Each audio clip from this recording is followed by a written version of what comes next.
ಖರ್ಗೆ ಅವರ ಮೇಲೆ ಕೇಳಿಬಂತಿರುವಂತಹ ಆರೋಪಕ್ಕೆ ಸಂಬಂಧಪಟ್ಟಂತೆ ರವಿಕುಮಾರ್ ಕೂಡ ಪ್ರತಿಕ್ರಿಯೆ ಕೊಟ್ಟಿದ್ದಾರೆ.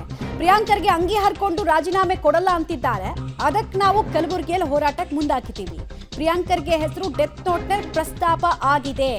ಹೀಗಾಗಿ ಪ್ರಿಯಾಂಕ್ ಖರ್ಗೆ ಅವರು ಕೂಡಲೇ ರಾಜೀನಾಮೆಯನ್ನ ಕೊಡಬೇಕು ಅಂತ BJP MLC N Ravikumar statement ಕೊಡ್ತಾ ಇದ್ದಾರೆ. ಕಲಬುರಗಿಯಲ್ಲಿ ಹೋರಾಟಕ್ಕೆ ಬಂದಂತಹ ಸಂದರ್ಭದಲ್ಲಿ ಅವರು ಕೆಲವೊಂದಷ್ಟು ವಿಚಾರಗಳನ್ನು ಪ್ರಸ್ತಾಪ ಮಾಡ್ತಾ ಇದ್ರು. ಈಗಷ್ಟೇ ಪ್ರಿಯಾಂಕ್ ಖರ್ಗೆ ಅವರು ಹೇಳ್ತಾರೆ ನನ್ನ ಹೆಸರು ಡೆತ್ ನೋಟ್ನಲ್ಲಿ ಎಲ್ಲಿದೆ ಅಂತ. ಇವ್ರು ನೋಡಿದ್ರೆ ಇದೆ ಅಂತ ಹೇಳ್ತಿದ್ದಾರೆ. ನೋಡಿ, ನಮ್ಮ ಹೋರಾಟದ ಬಹಳ ಮುಖ್ಯವಾಗಿರ್ತಕ್ಕಂಥ ಗುರಿ ಮತ್ತು ಉದ್ದೇಶ, ನಮ್ಮ ಸಚಿನ್ ಪಾಂಚಾಳ್ ಒಬ್ಬ OBC ಸಮಾಜದ ಬಡ ಕುಟುಂಬದ ಒಬ್ಬ ಯುವಕ ಆತ್ಮಹತ್ಯೆ ಮಾಡಿಕೊಂಡಿದ್ದಾನೆ.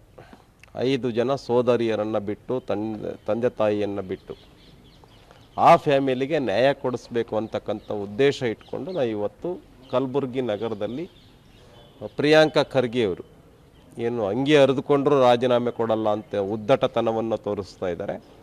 ಅದಕ್ಕೆ ಕಲಬುರಗಿಯಲ್ಲಿ ಒಂದು ದೊಡ್ಡ ಹೋರಾಟವನ್ನು ಮಾಡಿ ಪ್ರಿಯಾಂಕ ಖರ್ಗೆಯವರು ರಾಜೀನಾಮೆ ಕೊಡಬೇಕು ಅಂತ ಆಗ್ರಹಪಡಿಸ್ತೇವೆ. ಮತ್ತು ಸಚಿನ್ ಪಾಂಚಾಳ್ ಅವರ ಫ್ಯಾಮಿಲಿಗೆ ಅವ್ರ ಸೋದರಿಯರು ಅವ್ರ ಮನೆಯಲ್ಲಿ ಯಾರು ಇಷ್ಟಪಡ್ತಾರೆ ಅವರಿಗೆ ಡೀಟೇಲ್ಸ್ ಕೊಡ್ತಾರೆ. ನೇರ ಸಂಪರ್ಕದಲ್ಲಿ ಜಾಯ್ನ್ ಆಗ್ತಾ ಇದ್ದಾರೆ ಪ್ರವೀಣ್ ರೆಡ್ಡಿ. ಪೊಲಿಟಿಕಲ್ ಡ್ರಾಮಾಕ್ಕೆ ಸಾಕ್ಷಿ ಆಗ್ತಾ ಇದೆ ಕಲಬುರಗಿ. ಒಂದ್ ಕಡೆಗೆ ಬಿಜೆಪಿಯವರ ಪ್ರತಿಭಟನೆಯನ್ನು ತಡೆಯೋದಕ್ಕೆ ಪೊಲೀಸರು ಮಾಡ್ಕೊಂಡಿರುವಂತಹ ಸಿದ್ಧತೆ ಹೇಗಿದೆ? ಯಾವ್ಯಾವ ನಾಯಕರ ಆಗಮನ ಈಗಾಗಲೇ ಆಗಿದೆ? ಏನೇನು ಆಗ್ತಾ ಇದೆ ಕಲಬುರಗಿಯಲ್ಲಿ? ಮಮತಾ, ಇವತ್ತು ಕಲಬುರಗಿಯ ಖರ್ಗೆ ಅವರ ಕೋಟೆಯಲ್ಲಿ ಇವತ್ತು ಕೇಸರಿ ಪಡೆ ಏನಂದ್ರೆ ಪ್ರಿಯಾಂಕ ಖರ್ಗೆ ಅವರ ರಾಜೀನಾಮೆಗೆ ಏನಂದ್ರೆ ಪಟ್ಟು ಹಿಡಿದು ಇವತ್ತು ಅವರ ಮನೆಗೆ ಮುತ್ತಿಗೆ ಹಾಕಕ್ಕೆ ಮುಂದಾಗ್ತಾ ಇದ್ದಾರೆ. ಕಲಬುರಗಿಯ ಜಗತ್ ವೃತ್ತದಿಂದ ಸುಮಾರು 1 ಕಿಲೋಮೀಟರ್ನಷ್ಟು ಪಾದಯಾತ್ರೆ ಮಾಡೋ ಮೂಲಕ ಏನಂತಂದ್ರೆ ಆರ್ ಅಶೋಕ್ ನೇತೃತ್ವದಲ್ಲಿ ಈ ಒಂದು ಪ್ರತಿಭಟನೆ ನಡೀತಾ ಇದ್ದು, CT ರವಿ ಸೇರಿದಂತೆ ಎನ್ ರವಿಕುಮಾರ್ ಹಾಗೂ ಛಲವಾದಿ ನಾರಾಯಣ ಸ್ವಾಮಿ ಅವರು ಖರ್ಗೆ ಅವರ ಈ ಒಂದು ಐವನ್ ಶಾಹಿ ಅತಿಥಿ ಗೃಹದ ಬಳಿ ಇರುವಂತಹ ಅವರ ಮನೆಗೆ ಮುತ್ತಿಗೆಗೆ ಪ್ಲಾನ್ ಮಾಡಿದ್ದಾರೆ. ಹೀಗಾಗಿ ಏನಂದ್ರೆ ಮುಂಜಾಗ್ರತಾ ಕ್ರಮವಾಗಿ ಕಲಬುರಗಿಯಲ್ಲಿ ಸುಮಾರು 1200ಕ್ಕೂ ಅಧಿಕ ಪೊಲೀಸರನ್ನು ಅಂದ್ರೆ ಕಲಬುರಗಿ, ಬೀದರ್, ಯಾದಗಿರಿ ಸೇರಿದಂತೆ ಬೇರೆ ಬೇರೆ ಒಂದು ಜಿಲ್ಲೆಗಳಿಂದಲೂ ಕೂಡ ಪೊಲೀಸರನ್ನು ಕರೆತರಲಾಗಿದೆ. ಅದೇ ರೀತಿಯಾಗಿ ಕಲಬುರಗಿಯ ಜಿಲ್ಲಾಧಿಕಾರಿ ಮುಂಭಾಗದಲ್ಲಿ ಏನಂದ್ರೆ ಅಲ್ಲಿವರೆಗೂ ಕೂಡ ಅವರನ್ನು ಏನಂದ್ರೆ ಈ ರೀತಿಯಾಗಿ ಮೆರವಣಿಗೆಗೆ ಅಂದ್ರೆ ಮುತ್ತಿಗೆ ಹಾಕೋಕೆ ಏನು ಬರ್ತಾ ಇದ್ದಾರೆ ಅವರನ್ನು ಇಲ್ಲಿವರೆಗೂ ಕೂಡ ಅಂದ್ರೆ ಕಲಬುರಗಿಯ DC ಕಚೇರಿ ಮುಂಭಾಗದಲ್ಲಿ ಬ್ಯಾರಿಗೇಡ್ಗಳನ್ನು ಹಾಕಿದ್ದಾರೆ. ದೃಶ್ಯದಲ್ಲಿ ನೋಡ್ತಾ ಇದ್ದೀರಾ. ಇಲ್ಲಿವರೆಗೂ ಮಾತ್ರ ಬಿಜೆಪಿ ನಾಯಕರಿಗೆ ಒಂದು ಅನುಮತಿಯನ್ನು ಪೊಲೀಸರು ಕೊಟ್ಟಿದ್ದಾರೆ.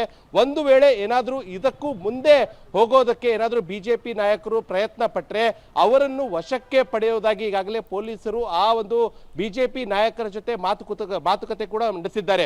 ಇನ್ನು ಕಲಬುರಗಿಯ ಜಗತ್ ವೃತ್ತದಿಂದ DC ಕಚೇರಿವರೆಗೂ ಕೂಡ ಒಟ್ಟು ಮಾರ್ಗ ಮಧ್ಯದಲ್ಲಿ 3 ಕಡೆ ಅಂದ್ರೆ ಖರ್ಗೆ ಅವರ ನಿವಾಸಕ್ಕೆ ಒಂದು ರಸ್ತೆಗಳು ಕನೆಕ್ಟ್ ಆಗುತ್ತೆ. ಆ ಎಲ್ಲಾ ರಸ್ತೆಗಳಲ್ಲೂ ಕೂಡ ಬಿಗಿಯಾದಂತಹ ಪೊಲೀಸ್ ಭದ್ರತೆಯನ್ನು ಈಗಾಗಲೇ ಮಾಡಲಾಗಿದ್ದು. ಅಂದ್ರೆ ಕಲಬುರಗಿ ಪೊಲೀಸ್ ಆಯುಕ್ತ ಡಾಕ್ಟರ್ ಶರಣಪ್ಪ ಸೇರಿದಂತೆ ಕಲಬುರಗಿ SP ಅಡ್ಡೂರು ಶ್ರೀನಿವಾಸಲು ಸೇರಿದಂತೆ ಹಿರಿಯ ಪೊಲೀಸ್ ಅಧಿಕಾರಿಗಳು ಇಡೀ ಬಂದೋಬಸ್ತನ್ನು ಅಂದರೆ ಅಚ್ಚುಕಟ್ಟಾಗಿ ಏನಂದ್ರೆ ಯಾವ ರೀತಿಯಾಗಿ ಮಾಡಬೇಕು ಅನ್ನೋದ್ರ ಬಗ್ಗೆ ತಮ್ಮ ಅಧಿಕಾರಿಗಳಿಗೆ ಒಂದು ಮಾಹಿತಿಯನ್ನು ಕೊಡ್ತಾ ಇದ್ದಾರೆ.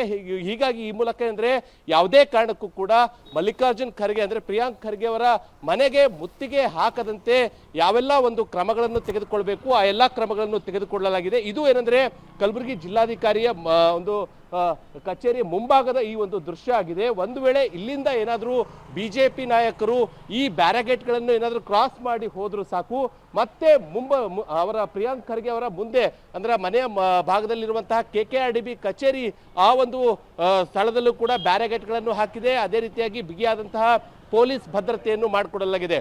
ಒಟ್ಟು 4 ಸುತ್ತಿನ ಏನಂದ್ರೆ ಪೊಲೀಸರ ಒಂದು ಭದ್ರಕೋಟೆಯನ್ನು ಮಾಡಿಕೊಂಡಿದ್ದು ಯಾವುದೇ ಕಾರಣಕ್ಕೂ ಕೂಡ ಬಿಜೆಪಿ ನಾಯಕರನ್ನು ಸಚಿವ ಪ್ರಿಯಾಂಕ್ ಖರ್ಗೆ ಅವರ ಮನೆಗೆ ಮುತ್ತಿಗೆ ಹಾಕದಂತೆ ಏನೆಲ್ಲ ಕ್ರಮಗಳನ್ನು ತೆಗೆದುಕೊಳ್ಬೇಕು ಆ ಎಲ್ಲಾ ಕ್ರಮಗಳನ್ನು ತೆಗೆದುಕೊಂಡಿದ್ದಾರೆ.